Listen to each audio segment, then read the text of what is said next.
अस्सलामु अलैकुम वरहमतुल्लाहि वबरकातुहू। ये जो महीना चल रहा है ये महीना है शाबानुल मुअज़्ज़म का। ये मुबारक महीना है। ये वो मुबारक महीना है कि जिस मुबारक महीने में एक मुबारक रात आने वाली है, कि जिस रात का हम सभी को इंतज़ार रहता है और जिस रात में मुसलमान बहुत सारे काम करते हैं। कुछ वो काम भी करते हैं जो करना चाहिए, कुछ वो काम भी करते हैं जो नहीं करना चाहिए, और कुछ वो काम छोड़ देते हैं जो करना चाहिए।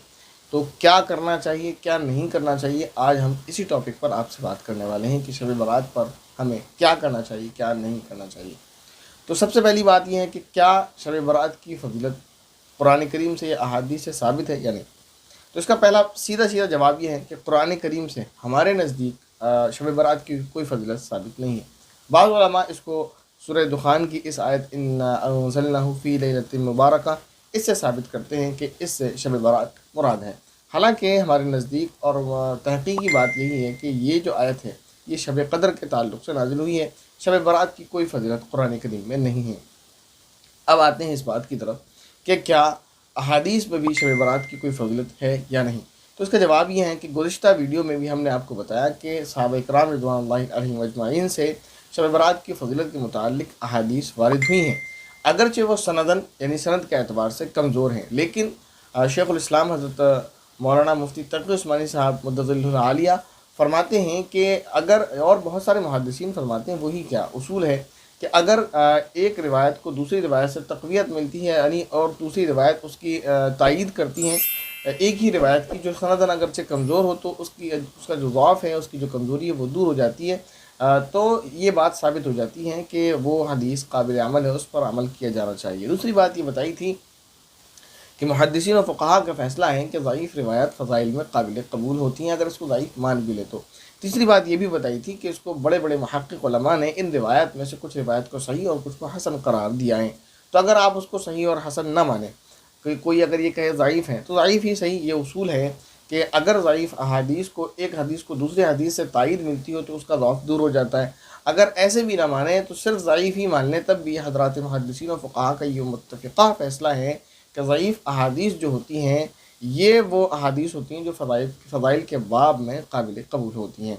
ठीक है, इतनी बात तो तय हो गई, यानी अहादीस से शब बारात की फ़जीलत साबित है। बहुत सारी अहादीस हैं जिनमें से आज हम आपके सामने बात करेंगे 3 हदीसों के बारे में। एक हदीस है हज़रत अली रज़ियल्लाहु तआला अन्हु की, दूसरी उम्मुल मोमिनीन हज़रत अम्मा आयशा रज़ियल्लाहु तआला अन्हा की, कि ये 2 रिवायात हैं, इनको बयान करेंगे। तीसरी रिवायत इसी ज़िम्मे में नबी करीम सल्लल्लाहु अलैहि वसल्लम की प्यारी हदीस भी आ जाएगी।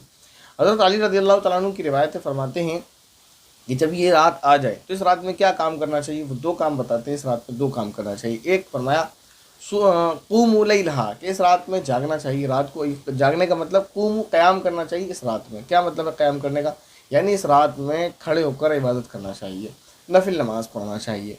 तो उसके लिए ये ज़रूरी नहीं है कि नफिल ही पढ़ें, आप नफिल नमाज़ पढ़ लें, कुरान करीम पढ़ लें, तिलावत कर लें, ज़िक्र व अज़कार कर लें, दुरूद शरीफ पढ़ लें, बैठे बैठे तस्बीह पढ़ लें, कुछ भी पढ़ लें, कुछ भी इबादत कर लें, तो ये उस रात के क़याम के लिए काफ़ी है, यानी उस रात के जागने के लिए काफ़ी है। बाज़ लोगों ने रात को जागने को सिर्फ जागना समझ लिया, और वो क्या करते हैं कि ख़ास तौर पर नौजवान बच्चे, नौजवान भाई हमारे, कि वो गाड़ियाँ उठाई और टोलियाँ बनाई और शहर में घूमते फिर रहे, इसके घर के उसके घर के उसके घर खाया है कि आज तुम्हारे घर हलवा बना होगा, तुम्हारे घर ये बना होगा और वो बना होगा। इस तरह की चीज़ें कि एक दूसरे के यहाँ घूमते फिरते हैं और ये समझ लिया कि इसी का नाम इबादत है, यानी सिर्फ जागना ही हमारे लिए काफ़ी है। बात होटल्स पर बैठे हुए होते हैं, ये काम गलत है, ऐसा नहीं करना चाहिए। आपसे जितना हो सके इबादत करें। आपका बदन थक जाए आप इबादत ना करें, या वो लोग जो टहलते फिर रहे हैं उनसे बेहतर वो लोग हैं जो इशा पढ़कर सो जाते हैं और सुबह उठकर फजर की नमाज़ पढ़ लेते हैं। तो रात को इस तरह बर्बाद ना करें। दूसरी चीज़ क्या फरमाई, वसूमू नहारहा, कि इसके दूसरे दिन का रोज़ा रखो। ये इसमें उलमा का इख्तलाफ है। बाज़ उलमा कहते हैं कि शाबान 15 शाबान के रोज़े की फजरत है, बाज़ कहते हैं नहीं है। तो हम ये कहते हैं कि आप इस चक्कर में ना पड़ें कि फजरत है या नहीं। देखें, ये जो महीना है शाबानुल मुअज़्ज़म का, इसके शुरू में ही हमने आपको बताया था पहली तारीख के मौके पर कि ये वो महीना है जिसमें एक ख़ास इबादत है जिसको नबी करीम सल्लल्लाहु अलैहि वसल्लम कसरत से फरमाया करते थे, और वो ख़ास इबादत है रोज़ा रखना। यानी आप सल्लल्लाहु अलैहि वसल्लम इस महीने में इतनी कसरत से रोज़ा रखते थे जैसे कभी नहीं रखते थे। तो शुरू में आपसे फरमाया था कि जितना हो सके आप रोज़ा रखें, ये आपसे अर्ज़ किया था। अब आपसे पूरे महीने रोज़े नहीं रखे जा रहे, 10 दिन नहीं रखे जा रहे, हफ़्ता नहीं रखा, तो एक दिन तो रोज़ा रख ही लें 15 शाबान का। अब सवाल ये है कि 15 शाबान ही का क्यों रोज़ा रखें। अगर आप 15 शाबान का रोज़ा रखेंगे तो क्योंकि महीना शाबान का है اور شعبان کے روزوں کی بڑی فضیلت ہے، اس لیے بھی اگر آپ 15 شعبان کو روزہ رکھیں گے تب بھی آپ کو فضیلت حاصل ہو جائے گی۔ اب سوال یہ پیدا ہوتا ہے کہ ہم 15 کو ہی کیوں خاص کریں، کیوں 15 تاریخ کا روزہ رکھیں؟ اس کی ایک اور وجہ ہے کہ اس کی تائید ایک اور چیز سے ہو جاتی ہے کہ جو 3 روزے ہیں جو مسنون ہیں یعنی سنت ہیں جو نبی کریم صلی اللہ علیہ وسلم ہر مہینے رکھا کرتے تھے، وہ 3 روزے 13، 14، 15، اس میں بھی یہ ایک روزہ داخل ہو جاتا ہے، تو آپ 15 تاریخ کا بھی روزہ رکھیں گے تو اس معنی کا بھی آپ کو فضیلت حاصل ہوگی۔ بہرحال تو یا تو آپ اس لیے رکھ لیں کہ یہ شعبان کا مہینہ ہے اور شعبان کی 15 تاریخ ہے، یا اس لیے رکھ لیں کہ یہ ان روزوں میں سے ہیں جو مسنون روزے یعنی نبی کریم صلی اللہ علیہ وسلم ہر مہینے رکھا کرتے تھے۔ بہرحال 15 شعبان کو اگر آپ روزہ رکھیں گے تو اگرچہ اس میں بعض علماء اختلاف کرتے ہیں، اپنے مکتبہ فکر ان کا الگ ہے اس وجہ سے، لیکن آپ جو ہے ثواب سے خالی نہیں رہیں گے، آپ ثواب سے یہ نہیں ہوگا کہ آپ محروم ہو جائیں اور آپ کو کوئی فضیلت حاصل نہ ہو، اس کی بڑی فضیلت آپ کو حاصل ہوگی۔ یہ حضرت علی رضی اللہ تعالیٰ عنہ کی روایت کا خلاصہ ہے۔ حضرت عمہ عائشہ رضی اللہ تعالیٰ عنہ کی روایت یہ ہے کہ وہ فرماتی ہیں کہ ایک مرتبہ نبی کریم صلی اللہ علیہ وسلم کے قیام کی باری ان کے گھر پر تھی۔ آپ صلی اللہ علیہ وسلم اپنے ازواج مطہرات کے درمیان اس طرح انصاف فرماتے تھے اور یہی لوگوں کو تعلیم دی ہے کہ کسی کی اگر 1، 2، 3، 4، ایک تو ہو سبھی کی ہیں، 2، 3، 4 اگر بیویاں ہوں تو ان کے درمیان انصاف کیسے کریں۔ تو بہرحال وہ ایک الگ جو ہے مسئلہ ہے، اس پر نہیں جانا ابھی۔ تو نبی کریم صلی اللہ علیہ وسلم حضرت عائشہ رضی اللہ تعالیٰ عنہ کے گھر پر اس دن قیام کی باری تھی، لیکن حضرت عائشہ رضی اللہ تعالیٰ عنہ کی رات میں آنکھ کھلتی ہے اور دیکھتی ہیں کہ حضرت نبی کریم صلی اللہ علیہ وسلم اپنے بستر پر موجود نہیں ہیں، تو تلاش میں نکلتی ہیں کہ کہاں چلے گئے، کیا ہوا۔ حضرت عامہ عائشہ رضی اللہ تعالیٰ عنہ تلاش کرتی ہوئی نکلتی ہیں اور پاتی ہیں کہ آپ صلی اللہ علیہ وسلم جنت البقیع میں موجود ہیں۔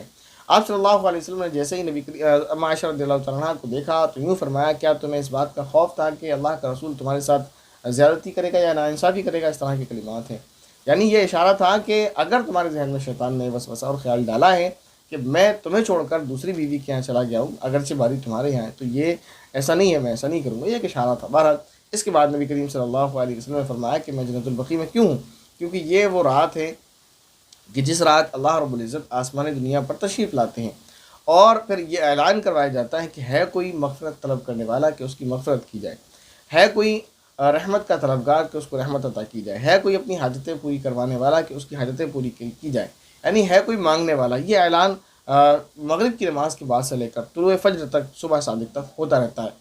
یہ وہ رات ہے کہ جس رات میں اللہ رب العزت کی جانب سے رحمتیں لٹائی جاتی ہیں، رحمتیں بہائی جاتی ہیں۔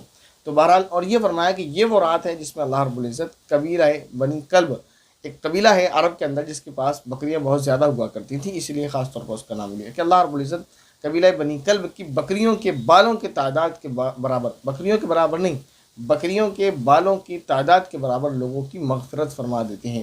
تو ایک بکری میں آپ سوچیں، ایک بکری میں کیا اگر آپ سر کو پکڑ لیں آپ تو کیا امید رکھتے ہیں اس میں کتنے بال آئیں گے آپ کے ایک ہاتھ میں؟ تو آپ کے ایک ہاتھ کو پکڑنے میں کافی سارے بال آ جاتے ہیں، تو بکری کے بدن پر پورے بدن میں جو بال ہوں گے وہ کتنے بال ہوں گے اور کتنے لوگوں کی اللہ رب العزت مغفرت فرمائیں گے۔ تو یہ وہ رات ہے کہ جس رات میں رحمتیں لٹائی جاتی ہیں، مغفرتیں لٹائی جاتی ہیں اللہ تعالیٰ کی جانب سے۔ تو اس رات میں عبادت کریں، اور یہ جو اب اس رات میں کتنے کام ہو گئے جو ہمیں کرنا چاہیے؟ 2 کام ہیں، ایک تو رات کو قیام کریں کسی بھی طریقے سے، نماز پڑھیں، ذکر کریں، تلاوت کریں، درود شریف پڑھیں، یا پھر جتنا ہو اس کے بعد سو جائیں، خرافات بالکل نہیں۔ دوسرا کام کیا ہے؟ دوسرے دن کا روزہ رکھ لیں۔ تیسرا کام کیا ثابت ہوا کہ جیسے نبی کریم صلی اللہ علیہ وسلم جنت البقیع گئے ہیں، تو تیسرا کام یہ ثابت ہوا کہ قبرستان جانا، شب برات کی موقع پر قبرستان جانا چاہیے۔ لیکن کیونکہ نبی کریم صلی اللہ علیہ وسلم ایک ہی مرتبہ گئے ہیں تو زندگی میں ہمارے لیے ایک ہی مرتبہ جانا کافی ہے کہ ہم ایک ہی مرتبہ جائیں۔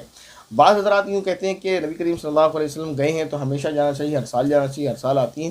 اس کا جواب یہ ہے کہ نبی کریم صلی اللہ علیہ وسلم نے نہ صرف یہ کہ اس رات میں قبرستان جا کر بتایا، بلکہ اس کے علاوہ بھی احادیث ہیں کہ نبی کریم صلی اللہ علیہ وسلم نے جو ہے لوگوں کو حکم فرمایا کہ قبرستان جایا کرو، اس سے قبر کی یاد تازہ ہوتی ہے۔ تو دن میں ہم کون سا جا رہے ہیں، کون سا اہتمام کر رہے ہیں؟ جب اس پر نہیں کر رہے ہیں تو اس پر اتنی شدت کیوں؟ یہ غلط طریقہ ہے۔ بہرحال یہ کہ زندگی میں ایک مرتبہ آپ قبرستان چلے جائیں، یا جا رہے ہیں تو یہ جو اہتمام آج کل ہو رہا ہے کہ لائٹیں لگائی جا رہی ہیں، قبرستان کو سجایا جا رہا ہے، باقاعدہ اس کو ڈیکوریٹ کیا جا رہا ہے، اس پر چادریں لے جا کر چڑھانا، اگربتیاں جلانا، یہ سارے فضول کام ہے، یہ غلط کام ہے، یہ کام نہیں کرنا چاہیے۔ تو اس رات میں اللہ تعالیٰ رحمتیں لٹا رہے ہیں، ہم عذاب کو اپنے سر لینے والے نہ بن جائیں کہ ہم رات کو بائکیں گھما رہے ہوں، ایک دوسرے کے یہاں جا رہے ہوں، گپے لگا رہے ہوں، ہوٹلوں پر بیٹھے ہوئے ہوں، یا پھر قبرستان میں جا کر یہ خرافات کر رہے ہوں، تو یہ کام نہ کریں۔ تو 3 کام ہیں، خاص طور پر یہ کریں، رات کی عبادت کر لیں جتنا ہو سکے، دوسرے دن روزہ رکھ لیں، اللہ ताला तौफीक दे तो और कोशिश करें रोज़ा रख लें। अगर बदन साथ ना दे तो फिर ये रोज़ा नफिल है, कोई फ़र्ज़ वाजिब नहीं कि रखना ही रखना है। तीसरा काम ये है कि आप हर साल ना जाएं। अगर आप नहीं गए हैं तो जाएं, और अगर जा चुके हैं तो फिर ना जाएं, ज़रूरी नहीं है। आप सिर्फ अपने घर से मरहूमीन को ईसाले सवाब कर दें, तो ये वो काम है जो करना चाहिए। इस क्लिप में हमने आपको एक बात बताई कि अल्लाह रब्बुल इज़्ज़त इस रात में कबीले बनी कल्ब के बकरियों के बालों के तादाद के बराबर लोगों की मग़फ़िरत फरमाते हैं, लेकिन कुछ लोग यानी 13 किस्म के लोग वो ऐसे हैं बेचारे जो अल्लाह ताला की रहमत से महरूम रह जाते हैं, ऐसे बदनसीब हैं। तो वो कौन लोग हैं वो इंशाअल्लाह आपको नेक्स्ट क्लिप में बता दिया जाएगा। अस्सलामु अलैकुम वरहमतुल्लाहि वबरकातुहू।